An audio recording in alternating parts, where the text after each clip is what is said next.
Hey guys, Chris here, and today I'm back with another skateboard video. Today we're going to be looking at the Exway X1.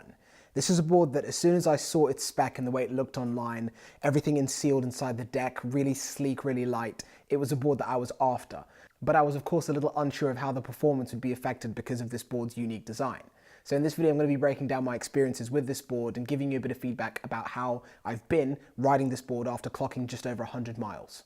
Now, when I'm looking at my next e-board or my next electric skateboard, the two things that I keep in mind at the top of the list is going to be the range and also the top speed. The range on this board is advertised as 10 miles. The top speed is 25 miles an hour. Now, in terms of my own experiences with that, I'm a rider that's just over 70 kilograms, and I've normally got a bag on my back with camera gear, laptop, which normally tallies at around between 5 and 6 kilograms, depending on what's inside it. Sometimes it can be a bit more or a little bit less. But you could say I'm normally riding with just under 80 kilograms on the board. In terms of the top speed I've been able to get out of this board, there's been a few occasions, actually more than a few occasions, where I've managed to go over 25 miles an hour. So it's one of those really rare occasions you see a board advertised as being able to do XYZ, and a lot of the times you actually get it, you try it yourself, and all of the conditions have to be absolutely perfect for that to happen. That completely perfect strip of road, zero wind, for you to be able to hit that top speed, and of course you have to be probably much lighter than you'd expect. That's not been an issue in this board. The advertised top speed has been exactly what I've been able to get, and a lot of occasions I've been able to get more out of it, which is always a bonus. Of course, your weight, your build, the surfaces that you're riding on, the weather conditions, if it's up hills, all of those elements are going to affect the top speed that you're able to get out of the board. But in terms of my experiences, the top speed has been more than accurate. Now from there, it's the range. 10 miles might not sound like a big deal to a lot of people because there's of course boards out there that do way more miles than this. But for the way I use a board, which is commuting normally from my house to my office where I am right now, the distance that I'll be riding is normally about 5 or 6 miles depending on which route I take. So for me, having a range of 10 miles max seems absolutely fine, especially when I'm not really riding over 6-7 miles per journey I take on the board without stopping. And to be honest, I don't know if you've ever ridden more than 7 or 8 miles on a skateboard continuously. It doesn't matter what board you're on, your feet are going to ache, your feet are going to be tired, especially if you're riding on rough surfaces. So the range of this board has not been an issue for me. In terms of what I've been getting out of it, so the advertised is 10 miles. I'm normally maxing out at just over 6 miles is when the battery's pretty much done. I will mention that the regenerative braking on this board is probably the best I've ever seen. If you coast down a hill while pulling back on the brake, you'll be surprised about how much extra juice you're able to get back into this board. That's been probably one of the biggest surprising facts, aside from the fact that this thing actually does the top speed that's advertised, regardless of what I'm carrying on my back. I think from the range, it's a good idea to touch on the charge time of the board. So Exway advertised a time of around 2 hours for a full charge. Now that's from the board being completely dead. I don't normally ride the board until it's completely flat. I'm, as I said, doing sort of 5-6 miles. I'll normally have between 10 and 25% left on the board's battery, depending on how aggressively I've been riding that day and how many hills or bridges I've been trying to climb. So if you're looking at about 25% of your battery left, the charge time that I've been getting in this board has been just over 45 minutes, sort of 45 to 50 minutes, sometimes an hour and 10, but that's kind of the maximum time. So that's another really big bonus with the board. It's how quick it's able to charge up.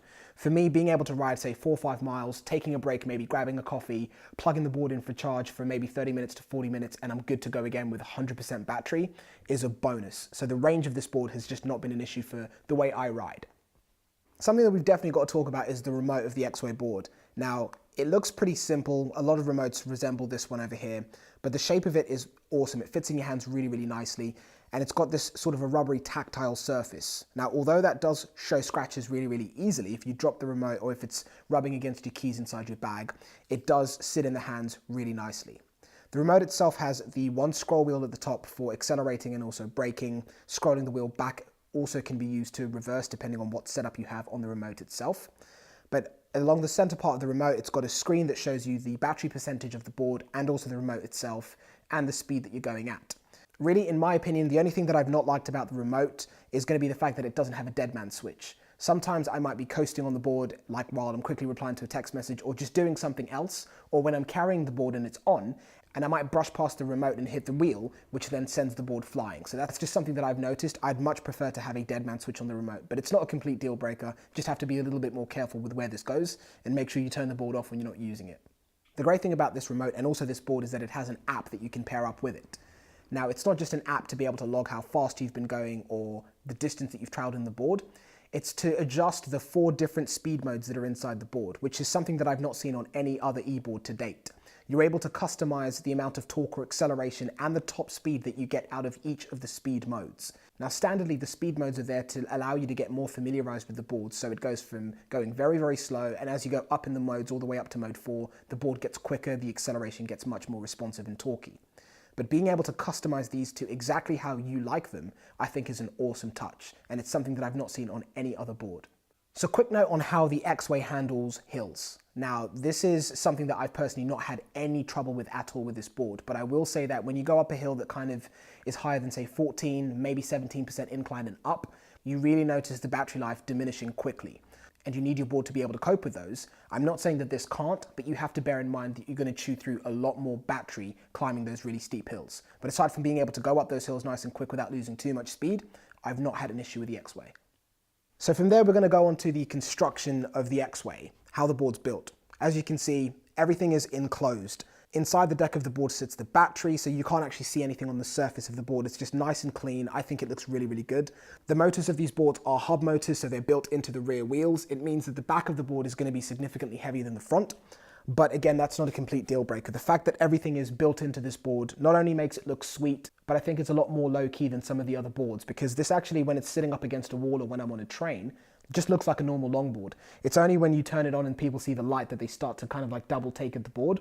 But having the motors built inside the wheels is great. There's no exposed cables, nothing showing. It's just a nice, sleek-looking longboard. And aside from that, what this also allows Exway to do is make sure that this board can be water resistant. Now, this board is IP55 rated. Now, what that means for us as riders is that if you do get caught out, I'd never advise riding in the rain, but if you do get caught out, you get to your location, you look outside, it's pouring down with rain, be careful, but this board can handle it. I've ridden through what I could only describe as torrential rain, and this board is still functioning without any issues whatsoever. So that side of it is a fantastic add-on. It's a fantastic feature that's helped me out, especially because I live in the UK. It rains here like almost every day. You'll have to excuse the condition of my board, it's a bit dirty, but other things you have to consider with these hub motors, I like the fact that there's no belts that drive the motors like some of the other skateboards that you might be able to see in the back over there. But the main reason I like that is, aside from the IP55 water rating, is the fact that this thing really doesn't have a delay when you accelerate. It's just immediate, instant power, which I think is phenomenal. That's why it's so good at going up hills, that's why this thing is so damn fast. There's no delay with it. So the hub motors in this case have been great.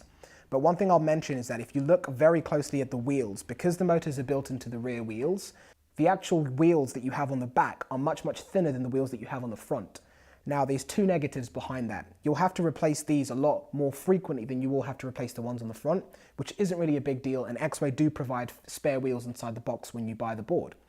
But it also means that because they're so thin, they do get cut away really easily. So if you're going over very, very horrible surfaces with sharp stones or sharp debris, these wheels can get cut up very, very easily. And the corners of the wheels or the edges are very sharp, which also helps them kind of break down a little bit quicker. But in terms of how much I've been able to get out of these wheels, these particular wheels I've done over 80 miles in, and they still look like they have a lot of life left in them. So it's just something to consider, because the other motor options, which have the belts and the wheels are much thicker on the back portions, just mean that you don't have to replace them as frequently. But then of course, in a lot of those instances, the boards aren't as torquey, they're not as powerful, and they don't have the water resistance that this does.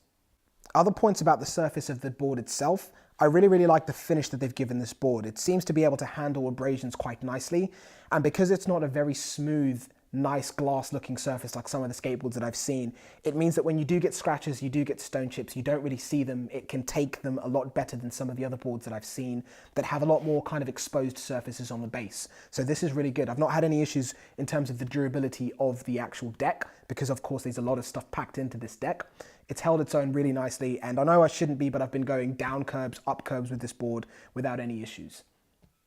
And aside from all of those features, in case you didn't notice how easy this e-board is to hold, it's 6.4 kilograms. So for an electric longboard that gets me home and to work on a daily basis, that's incredible.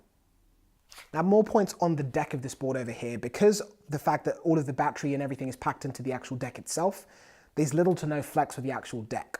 Now, that's not a complete deal breaker. I will say the first time I rode this board, I did notice it a lot because I was used to riding a board that was much more flexible. So going from a very, very flexy deck to a stiff deck was something I noticed a lot. It means that when you're riding over quite rough surfaces, and because you have those hub motors in the wheels and you have very, very thin rubber on the wheels at the back, you're going to be feeling a little bit more vibrations in your wheels in the deck of the board. It's not, again, a deal breaker. It's something that you do adjust to very quickly, but it's definitely worth pointing out. In terms of the deck itself, it has what I describe as a moderate concave, which allows your feet to feel very planted. So when you're on this board, you do feel like you have a good level of control, a good level of stability, which is always good. Standing on this board, I do feel like I have a good level of control. A quick point on the bushings of this Exway board. I've got them tightened up as much as I can, so they should be little to no play inside the trucks, but they still quite a bit of play. I would prefer to have much stiffer bushings because I don't like to have too much movement, especially because of the speeds that this board is able to hit and the speeds that I'm able to hit on some of the roads that we ride around here. So I would much prefer to have those a bit stiffer. It's the only point that I've mentioned. So if you are a heavier rider, that's definitely going to be something to consider. I've heard and seen a couple of comments in forums and also in just general skateboard communities of people saying that Exway are looking at releasing stiffer bushings. I hope it's something that they will do soon because that's definitely something I would personally get. And a quick note on the wheels, they come standard with 80mm A wheels, and the ones on the back are also 80mm, but they do have a 83 inside the boxes. Again, something I'd love to see is maybe an 85, 88, maybe even a 90. I'd love to see a 90mm wheel for this board. It would just make riding it a lot better. So overall, my experience in this board has been a great one. It's still the board that I'm riding right now. I've enjoyed pretty much my entire time on this, aside from the fact that I'd love to have slightly stiffer bushings and maybe a more flexy deck and bigger wheels on the back. But those points aside, the range of this board has not been an issue for me. Sort of riding 5 to 6 miles, just a little bit over 6 miles on a single journey, on a single charge is more than enough for the style of riding that I need. The deck itself has been great. It's been very responsive. I feel planted. The speed on this thing is incredible. The torque, the power that you get from those hub motors, considering everything is built into those wheels, it's stunning how much power you get out of this board. And the fact that I've been able to exceed the top speed, a complete flat strip of road, I've been able to exceed the top speed on a number of occasions in this board. It's been a really, really good time riding it. I'm really looking forward to seeing some of the accessories that Exway bring out to just make riding this board a lot better. Of course, if you want to see more videos just like this, please thumbs up and subscribe so you can stay up to date with all of the videos that I post. I'll be releasing some more videos on those boards behind me, which are from Slick Revolutions. Looking forward to dropping some of those new videos very, very soon. And also, a boosted stealth video is coming very, very soon. I've been after one of those for a long time. Finally got my hands on it. I know that it's a 30th birthday present. My wife let it slip, but I'm incredibly excited to get my hands on that thing and can't wait to make a video about it on this channel. Thank you very much for watching. Please consider subscribing, thumbs up, comment down below if you have any questions that I've not answered, and I'll catch you in the next one. Take care.